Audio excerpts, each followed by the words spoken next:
listening to PetLifeRadio.com.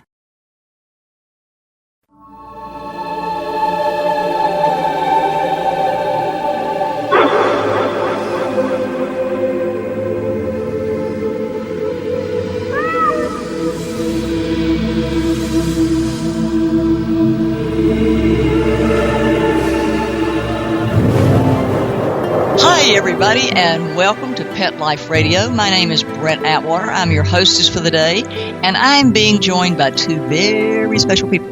Miss Diane Berger, who was with us on another show, is joining us again. Thank you, Diane. And we have Frankie Johnson, a hospice professional bereavement counselor. And what are we going to do today? We're going to talk about pet loss and the holidays. And we're going to start off, we're just going to sort of take it in increments, because what we want to do is to share with you ways to make it through and to get through, hopefully, with a heart that doesn't hurt as much. And maybe to celebrate joy while you're celebrating the holidays is to celebrate the joy that your pet gave you during that time frame. And we're going to start off, we're going to do it in increments so that if you want to, get a pencil so you can take notes, because I think this is a really good show that will give you the tools to make it through. Our first subject is going to be preparing for your pet to die during the holidays. And I mean, that's just horrific to think about, even the concept. But there are a lot of times when you do know that your pet's health issues are ongoing, chronic, and terminal. And you can't say, well, that'll be at 4 o'clock on Wednesday the 4th, because you can't determine exactly when or how, even though God does, and your pet does know when he's going to pass away, which we did a show on, so y'all check that show out.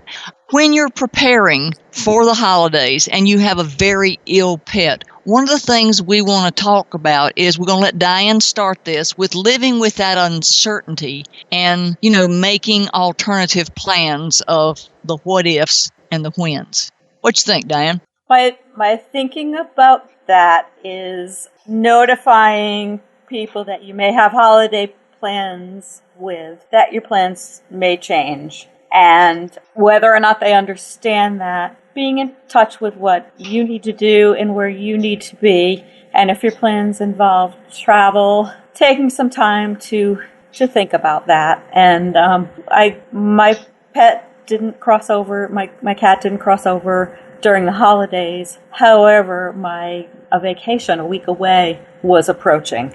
And I had to decide whether or not to go. My reservations were made. It was something I looked forward to. And as the time approached and she was getting weaker and weaker, I put a lot of thought into it. I talked to her about it. I had to reach deeply into myself, even though I knew someone who loved her, my ex-husband who loved her and had lived with her, would be stopping over every day and feeding the cats and checking in. I had to think through how I would feel if she crossed over while I was gone, and make a decision based on that. As it turned out, I had decided not to go. However, she crossed over 4 days before my reservations began, so I did go.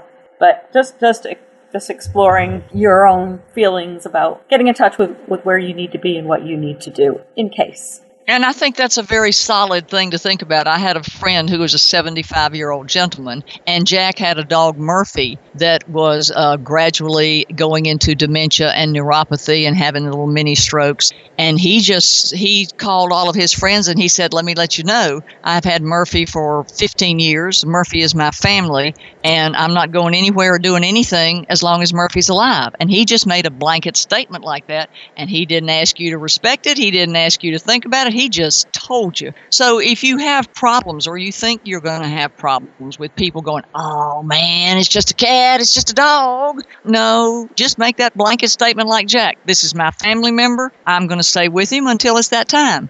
And factually, he did. I mean, it really touched my heart. One of the things that Jack did was, when it was time for Murphy to cross to the other side, he laid down on the floor with him and just held him in his arms as they helped Murphy transition. I just think that that was from his heart, and he had made the choice that that was not going to ever, that being Murphy's passing, was never going to occur without him being there and being held in his arms and loved. So you also have to think about, since it is the holidays and you have to make blueberry pie and fruit cake and everything like that, if all of a sudden there was an incident, how are you going to handle it? And I know you think, well, I don't even want to think about it because that's going to bring negative energy to me. No, that's not the truth. An animal does know when they're going to pass, and they know what exits to pick. And I really believe that Diane's Christmas gift was her cat picking and deciding to choose an exit point prior to her trip so that she could end up going. But that's one of the things we want you to examine your heart and to look at it from both ways, quietly within yourself and then announcing it to others, and in announcing it in a way that it'll be respected, and or if it's not respected by blatant people, then just saying these are the parameters, these are the boundaries, and these are the rules. So don't feel bad if you do that, because you only have this one time, and it's not about, well, I'll do a do-over. You won't get a do-over. So think about it very carefully. What do you think, Frankie? Oh, I agree totally. It's about you and your pet. And those that will understand will understand. And what do you think about the expectations and caring for yourself during this time? Oh, I think that's really high on the list of things that need to be done. Because what we're talking about is anticipatory grief. I mean, there's actually a name for it. And really? Yes, anticipatory grief. And that's because grief occurs both in the anticipation of it happening and then after the loss or the transition. Because we react to the present, what's going on in the present, but then that also triggers other losses that we have had. So it triggers the past, it's the present, and then it also triggers a fear of future losses. So there's a lot going on. So there's more layers than we just think that we really need to sit quiet with ourselves about. There's those 3 layers. Yes, there is. Wow. And you need to allow yourself the space to take that all in. And how would you suggest we allow that space? Well, you're coping with feelings of loss, the physical and mental fatigue, you're overwhelmed with decisions, sometimes cost issues. Just to let go of any expectations, I guess, would be, and feel your way through it. Because it is very different. It's very different. And I think you mentioned that, taking a journal and making videos and doing photos and start the process of memory moments and memorializing would be good. Would that be good in anticipatory grief stage? That would be wonderful. Writing down your feelings, because during the holidays, memories are going to get triggered about your pet, like, oh, he did this or he used to do that. And sometimes we get anxious that we're going to forget those things. And so writing them down helps decrease your anxiety at that time. I think I'd be having a video camera on that pet 24/7. Exactly. And I even said, like, video, taking photos, video your pet, including you in the video with your pet, just talking with them, sharing with them, a personal video for yourself and a video that you could share with others when the time comes. And let them dress up in their little customary costumes if you dress your pet. Because I've seen a lot of precious pet pictures that have on Santa baby costume for you and me, and I think that would be good. And I think the fact that you mentioned that you should also be included in the photo, because when you get the photos back and your pet's on the other side, you're thinking, well, why didn't I get a picture of him with me? So for those listeners out there, don't forget to have a friend come over and take that picture with your pet so that you can keep it for your heart at a later time. Yes, very true. I know with when my bear man passed, he was a meower and he talked all the time, and I do not have his little voice on video. And, I hadn't thought about that. Yeah, you can actually tape a talker. Yes. Whoa, interesting. So I am now doing that with my other pets. Oh, smart idea. I hadn't even thought about that. I don't think I would really love the fact that friend back talks me when I say sit and he doesn't want to. It's but I think that would be one of the most things that I would miss about him, because we always are having an ongoing and constant conversation. So that's a fabulous idea, to be taping your talker pets so that when they're gone. I know that when Mike was killed, the one thing they said, do you want anything from him? And I said, yes, I want his answering machine. And they said, why? I said, because his voice is on it. And then, of course, some said, well, we already threw that out. My stomach went just so south, it was unreal. So I think that that's a fabulous idea to tape if they're talkers to you or they make special squeaky noises or noof sounds or, things like that. Even if they're like when they, go to bed and they're making their little, when they're getting all down in the covers next to you or something like that. That's a sound that you'll really appreciate if you have on tape at a later time. I'm grabbing my phone to video all the time now. Totally agree with that. Diane, you got anything to throw in there that we might have missed? That during the time that I was in anticipatory grief, because I had 6 months of anticipatory grief, not knowing if her crossing would be the next day or the next week or 6 months from then, as it turned out. I took a wealth of photographs, and I'm so happy I did that. They are such treasures to me now, and I didn't take videos. I wish that I had taken a video of what she enjoyed most, and that was being brushed. And she was a cat of few words. Unlike my Tortie, who talks all the time, Selena had a sweet, quiet voice. But she made a special sound when she saw the brush because she got so excited. And I can still hear that in my head. I still play that sometimes, but I didn't record it.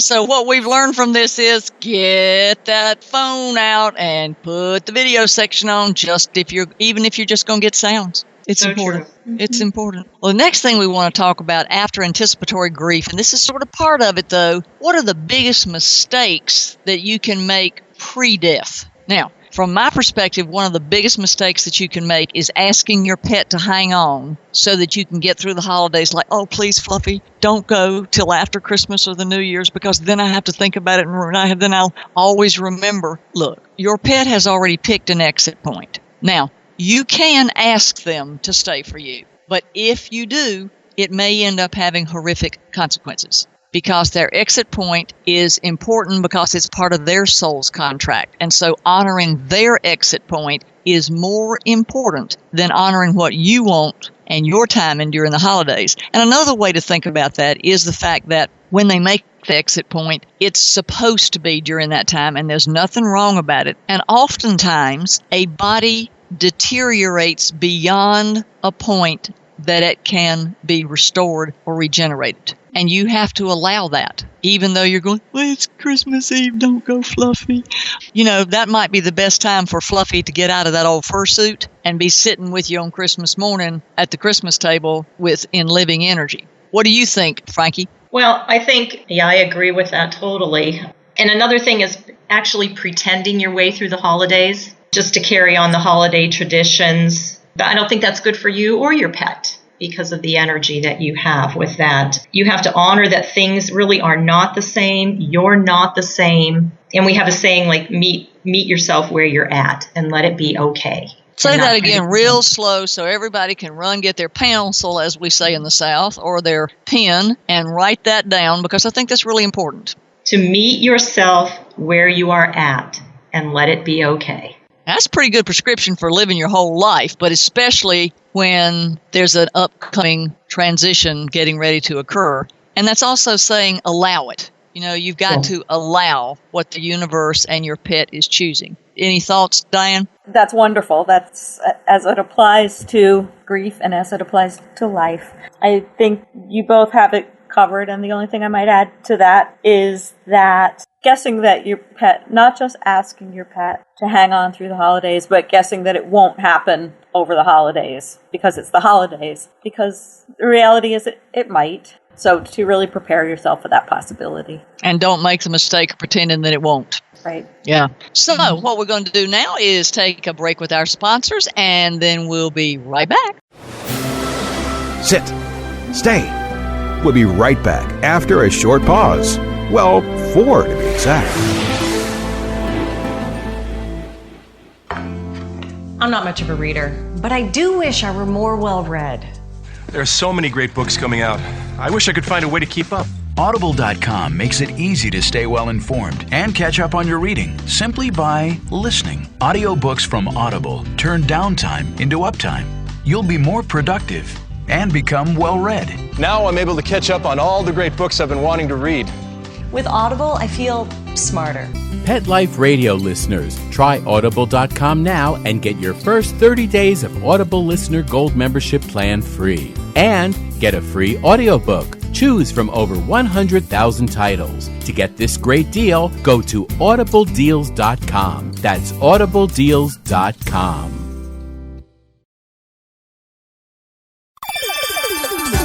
Let's Talk Pets on PetLifeRadio.com. Well, our subject today is not really one of the most pleasant, but I think it's one of the best ways to help you navigate through impending pet death during the holidays. And we hope that we're giving you a lot of little tips, techniques, and tidbits on how to make it through one of the most horrific times if you're a pet parent in your life. We have, again, with us, we have Frankie, who is an hospice bereavement counselor. We have Diane, who is a very wise sage. And all of us have had lots of experience dealing with this. Now, if you'd like to ask further questions after the show, go over to our Pet Loss group. It's global. It's multilingual. There's over 51,000 members in it. And ask some more questions. And that's on our Facebook page. If you'd like, we're going to be doing question and answers on my YouTube channel. And then we have lots of resources like a pet reincarnation blog. We have Facebook pages. And we have more than enough articles in the pet reincarnation blog that will help fill in all the spaces that perhaps we didn't touch on today. And I'm really blessed that both of these ladies are in our group and are so wise in having been through this and yet gentle in their approach and educative in expanding your awareness to help heal your heart. So the next thing we're going to do is we're going to talk about actually dealing with the death of your pet during the holidays. Before, we were talking about anticipatory grief, new word, and the mistakes you could make. But now we're going to talk about, all right, what is your transition preparation and plan when Fido or Fluffy goes to the angels? Frankie? First of all, just have a plan. That's very important to have a plan. Any phone numbers you need, have your support in place, who you're going to call, even as far down. And I even kind of compared it to having a bag ready or having something ready as like when you're pregnant and going to go to the hospital, you have that bag ready to go. What do you want to have around you? What do you want to bring if you have to take your pet somewhere? What are you going to wear? Where will you go and what will you do immediately after? It's good to have some type of a plan because the state of mind that you'll be in once that happens, you will not be able to think that clearly. You know, I like the idea that it's like having a baby. Well, this is a new birth. This is a birth from getting rid of the old fursuit into being a living energy. So I think that even though you're going to feel like you've been sat on by the most explosive, horrific thing that ever could be in your soul, it actually is a form of birth. It's a form of leaving the fursuit and going toward the new living energy. And I think it's important that even burial plans should be addressed. What do you think, Diane? I absolutely agree that a plan is very important because it'll be so difficult to think about that when you're feeling confused and shocked and all the other initial feelings that you will have. I think it's hard to be hearing jingle bells and oh silent night when you're trying to decide at-home euthanasia or take them to the vet. I think that it's a white Christmas and you're deciding cremation or burying them outside. So I believe that the plan, even though you may think it sounds macabre at the time, is more a reality to make it softer on your heart. And I think that making it softer on your heart while you're hearing jingle bells, and here comes Rudolph the Red-Nosed Reindeer, and you're listening to Rudolph and everything, and you're sitting over there on a death watch of waiting for your pet to pass over. I think that when that time comes, it's just going to blow the jingle bells out of everything, and yet when you're still hearing that laughter and happiness in the background, it will be pounding on your heart because of the extreme opposites of your heart and soul being smashed wide open because of the transition, and yet everybody's doing a celebratory Christmas thing. So what are some of the ways that you can take care of your heart, Frankie? Oh my goodness, several ways. And the first I would think is dealing with others that have well-meaning advice, words of wisdom for you. And death makes people uncomfortable. Or the transition, of a pet. And they're uncomfortable with your grief and they don't know what to do with that. So when you hear the things that people may say to you, just try to understand that they mean well, forgive them, and actually try to spend little time with them and spend your time with people who truly do understand the process of grieving and can be there with you to help you work through it. And I think those, when your coworkers say, "Oh man, it's just a cat. Get over it. Let's go out and let's do some ho ho ho at the local bar," and you're going, "I don't want a ho ho ho," and they go, "I'm telling you, it's just a damn dog or damn cat. Get over it." Look, you have the right to have your feelings in your heart on your timetable. And I think that those people may just be somebody you never ever want to be around again, because there have been a lot of people that have given up their friends going, "I am never talking to Martha again because of the way she treated me in my pet's death. She just doesn't get me." Guess what? That's okay to be that way. But there are some people in between who really, it's like Frankie said, they don't know what to say to you because they're afraid if they say something wrong, it'll upset you worse. And if they don't say enough, that'll upset you. And if they say too much, that'll upset you. So they're sort of like skating on quicksand. And it's the quicksand is they want to help you, but they don't know how. And it's uncomfortable for them to meet you where you're at because they don't want to be there. Right. Because they've got Fluffy sitting at home that's 16 years old and they're going, he might be next. Mm-hmm. Or they've got a friend that, or they do rescue and they've just saved some dog from the snow or some starving horse, or something has happened, or they've picked up a dog that had been cast off on the side of the road that had been shot or something. You don't know right where they are. So sometimes people's reaction is not exactly about your grief. It's about them not being able to handle it.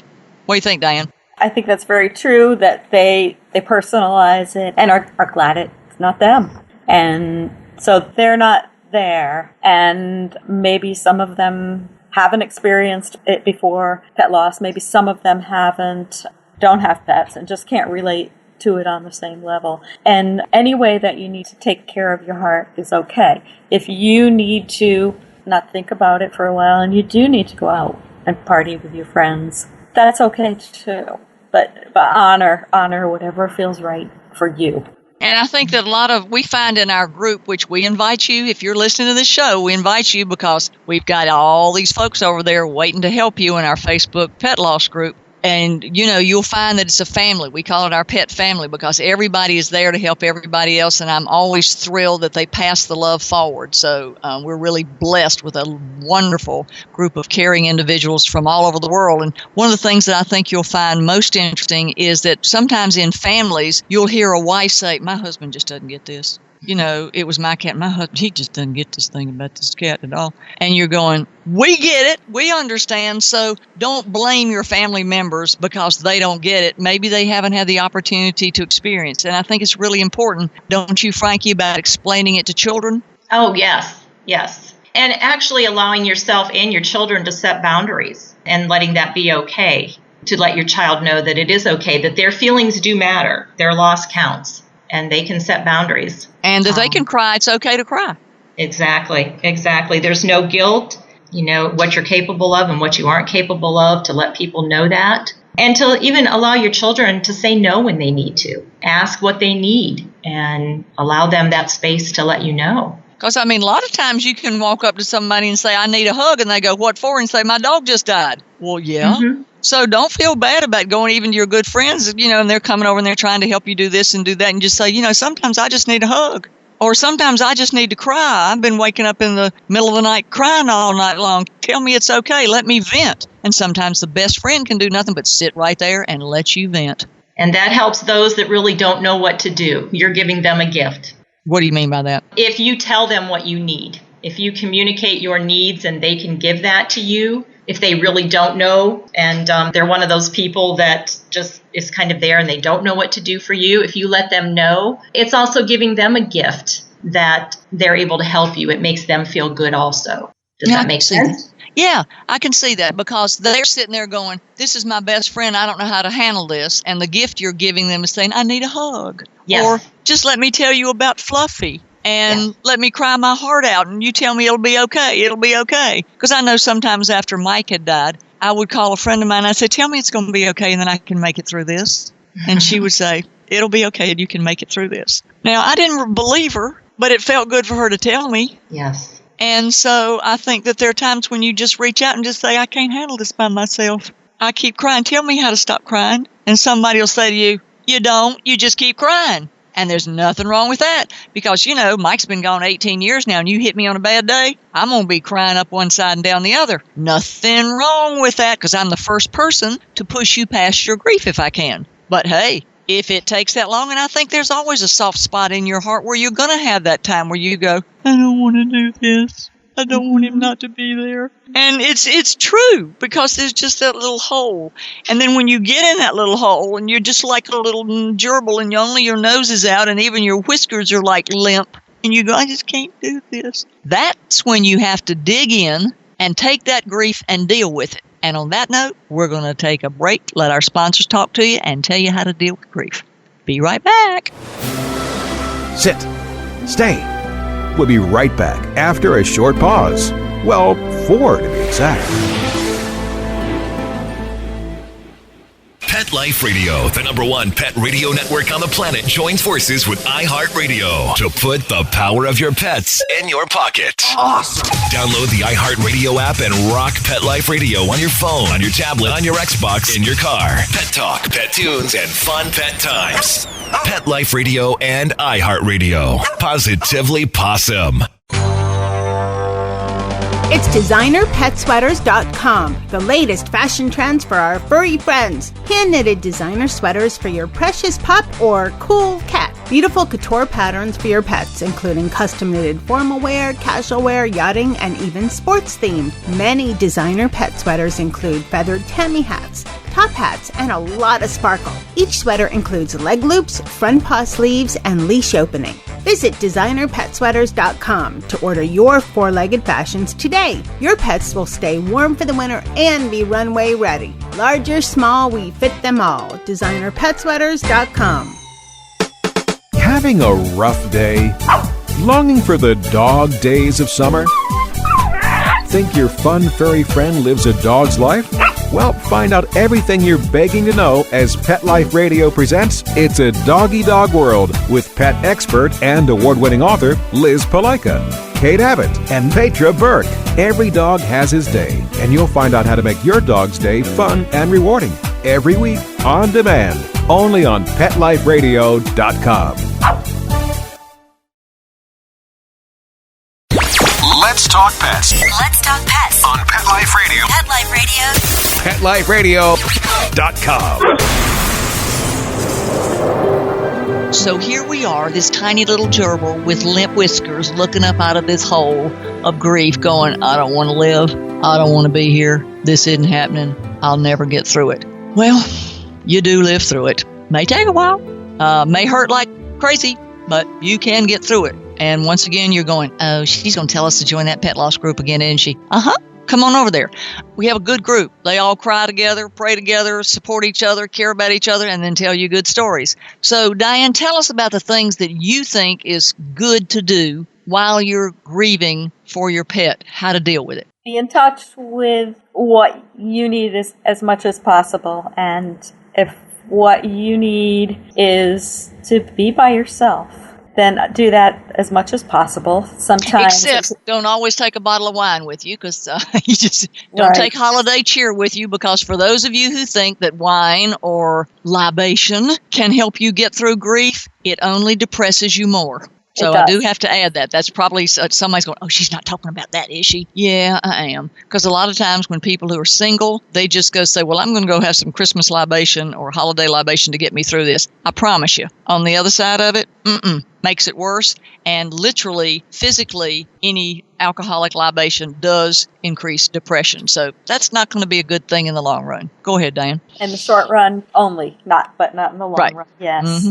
Do what you need to do. If you cry as much as you need to cry, look at pictures if you need to look at pictures. If you don't if there are things that you want and need to get through and you want to postpone that a little bit.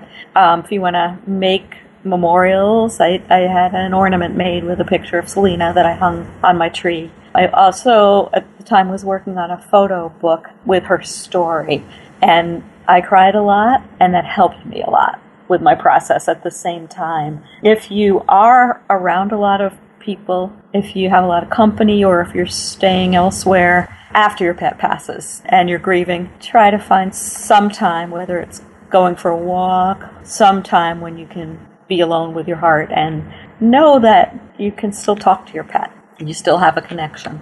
And here's something I need to say, because in all the communication that I do with animals, one of the first questions everybody says is, tell them I love them. Well, it's really important that you know you never lose an energy connection. Write that down. Put it on your refrigerator. So if your pet dies, it will get you through. You never lose an energy connection, ever. No matter what form it's in, fur, people, whatever, it just changes forms. It just changes forms. You never lose an energy connection. And I think once you grasp that concept, and Frankie, you're up next on this, I think that it will help expand your mind and it will allow your heart to start thinking about, what if we are still connected? Wonder what that'd feel like. And once you bump over that little curb, that's when you start to heal. What do you think, Frankie? Yes, totally agree. And to do that, it changes your vibration. So you can actually, the healing process starts with the vibration shifting a little, and it just has to be a little to get it started. You can't move from grief to joy in one big jump. And I think it's realizing that there is no normal. There's only natural. Mm-hmm. And I think that's important, that grieving, it's not a problem to solve. It's not something to get through. It's getting to, this is who I am now. And this is who my pet is now. How do I move forward with them in their new form? How do I make that part of my life in their new form? And I think that's what you were speaking to. Mm-hmm. And instead of closure, like, I believe closure is a myth. I don't. I think closure, and I've had several of my clients say, but closure sounds so final. It sounds like they're gone. And I said, so then let's say, how do I include my pet's transition into my life? Recreate your personal schema, who you are, and how the relationship is different now.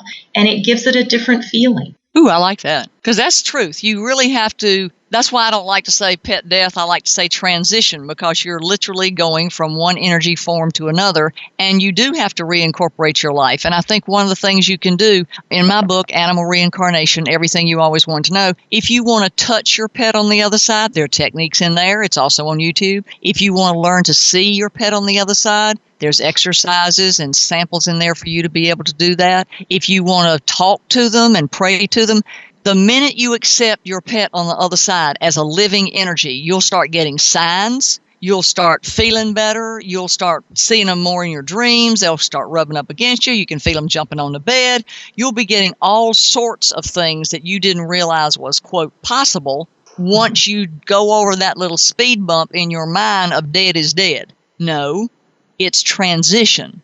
It's literally transitioning from one fur form to a living, never-ending love energy. And that speed bump is going to be the little thing in your mind that only you can shift, because that's part of your soul's evolving, and that's what you have to do, and nobody can do that for you but you. That's the good part of it. That's the bad part of it. But once you do that, how would you say it opens your worlds, ladies? Oh, my goodness. It's such a different feeling, and I'll talk about Bear. When I certainly miss his little fur body, but I just feel him with me, and I don't even know how to explain that I feel him with me. It just changes your whole life. I joke and I say, okay, buddy, mommy's going to go to the store. You can ride along with me now. You don't have to stay home. Mm-hmm. And just that feeling, it does raise your vibration, and it does allow more to feel them even more, to know they're there even more. Diane? It allows me to really feel the joy, the continued presence of her energy in my life allows me to smile at the memories. And in the beginning, the memories made me cry. And the very same memories now make me smile. I know she's there. I know her energy is there. It's not possible any other way. She can't just be gone. She was too big of a presence.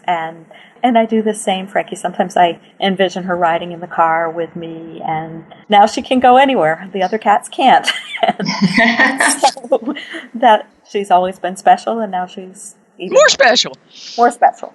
Yeah, because she's not limited by a little fur body. She can be anywhere, anytime.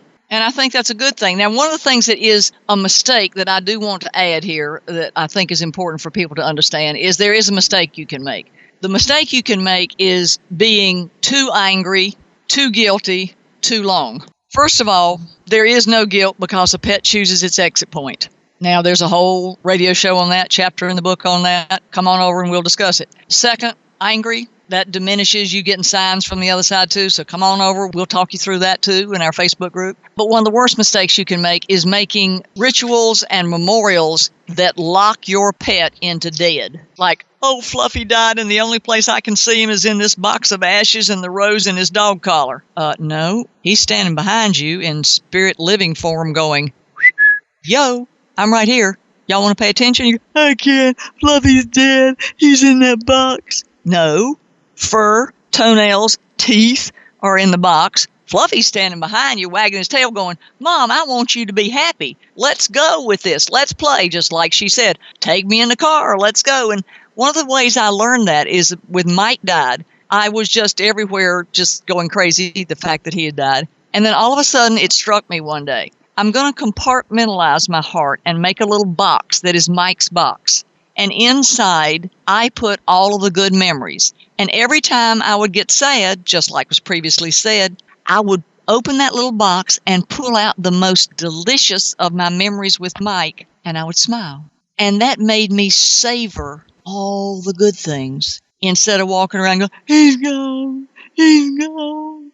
And there's nothing wrong with that because, hey, I still do that and it's 18 years later, all right? I have my he's gone days. But the majority of my days is, I am so glad I had that opportunity to know him. I have never been loved like that, probably will never be loved like that again. And ooh, did I love that feeling. And I just like am a little pig in the sunshine wiggling around in the feel of his love and energy. And when you have your little heartfelt box and you put those wonderful memories in there, it allows you to smile, like Diane said about Selena, rather than grieve. Now, she can grieve too, but you need to start formulating that little heart box of good things because that's what's going to move you forward. Ladies, your contributions? And that didn't happen overnight. In the beginning, that I felt the memories, and they did make me cry. They did make me sad, but every now and then there was a little glimmer of joy, and that built on itself. And so the way I feel now also has to do with the passage of time and just the stronger belief that she still is there in energy form. But I couldn't have done it in the beginning. No, I totally agree. In the beginning, I was a mess. And but now as time goes by, I still have my moments. Like you said, Brent, I still have my moments where I break down and oh yeah. But there's more smiles. There's more good memories. There's more just talking to her like he's here. And I know you mentioned time, Diane, and it does. They say time does heal. And I just say time really is neutral. It's what we do with that time. If we engage in healing actions, time helps us heal. But really, time is just neutral. So we have to engage in something, and then time will help us heal. And I think you have to sort of focus on hopefully positive.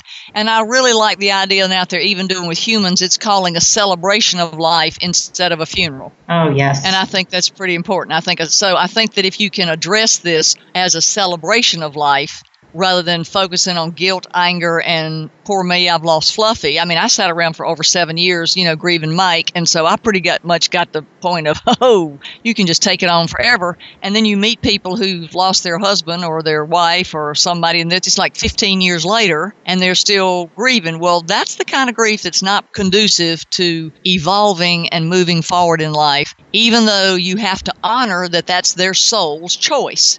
But here's the important thing. Your pet would not want you to be at home, not having love, not sharing love, and being happy. That's what love is about. That's what the purr form or the fur form is about. Loving you, making you smile, making you be happy. So when you're sitting there thinking, well, I'm just going to keep grieving over this, your pet's going, man, I wish she'd quit that stuff. She needs to be, I wish they'd be, she needs to be being happy about this stuff. I had a good time. Well, she'd just get over this. We can have a good time together. I can jump on the bed. I can visit her in my dreams. I can send her penny and fur balls and play her favorite song. And, we could just get on with this. But I can't do anything until she invites the joy into her heart. So my suggestion is make that little box. a little heartfelt box is what I call it, and put all the joy in there. And every time you get splintered or shattered in your soul, try and take out just one little memory from that box, and it will move you forward into love and joy rather than tears and pain.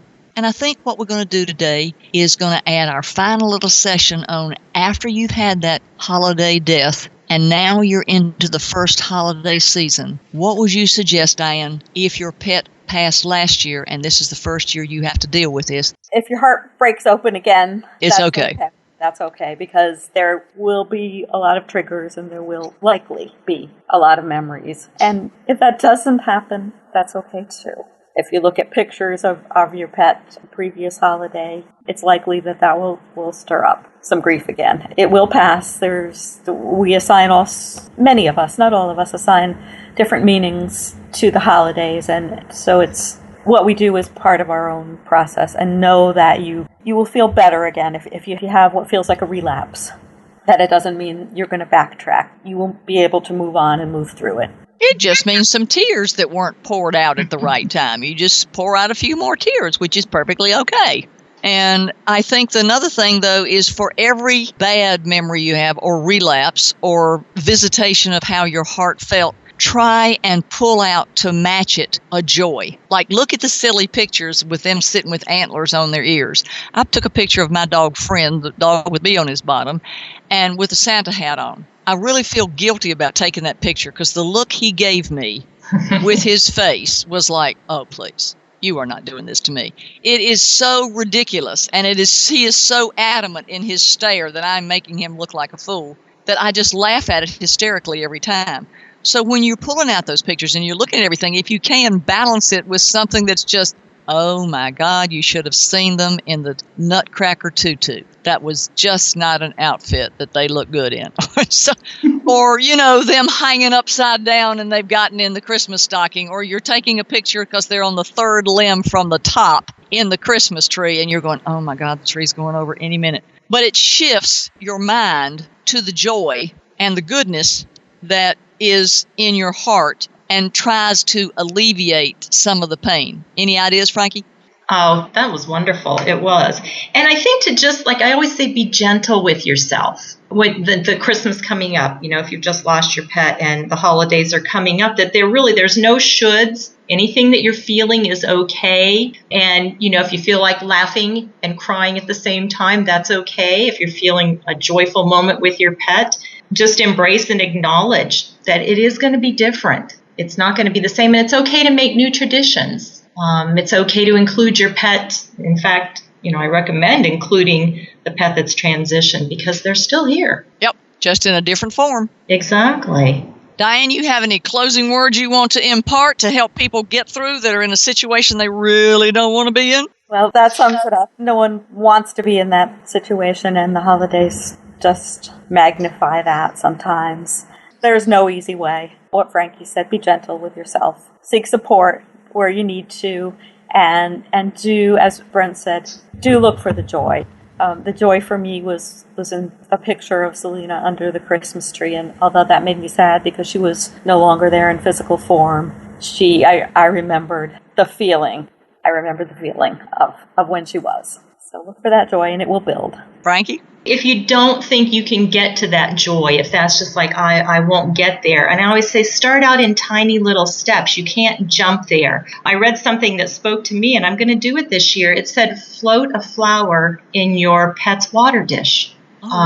So like a Christmas flower floated in your pet's water dish. Don't use poinsettias because poinsettias are poisonous. So don't. Very good. Very good. Like plant a tree. Plant some type of plant for them, or plan to do that in the spring. Go hug a pet at the animal shelter and give a bag of food in your pet's honor. Yes, do donations. And during the holidays, share memories. Like if you can around the dinner table or with people that will listen to, or with children, share your memories. Or with your pets, because they can listen. That's true. That's true.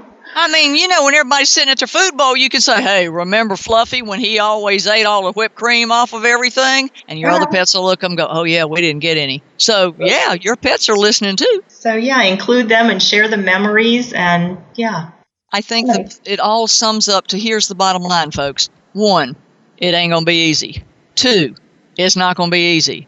3, it's not going to be easy. 4, yes, I'm going to change it on this one. Be gentle with yourself, but not so gentle that you don't push yourself to look for the joy in it. And if you can't get through it, come on over to our Pet Loss group on Facebook. And I have to throw this in. My book, Animal Reincarnation, I do think helps take the edge off of pet death pain, because it explains that pet death is not the end. It is transition. And I think that the more you focus on the joy that you shared together and less on the pain of losing the fursuit, then you will experience signs and dreams and visitations that will make your heart sing even further. And we thank you for taking time to listen to us today. We hope that we've shared something that will help you get through a time that we've all been through and don't ever want to go through again. But that's what life is, constant transition and change. And we wish for you living energy, which is never-ending love. And we hope that your heart experiences the joy of never-ending love in whatever fur form it takes. Thanks, and we'll see you next week. Bye-bye. Let's Talk Pets, every week on demand, only on PetLifeRadio.com.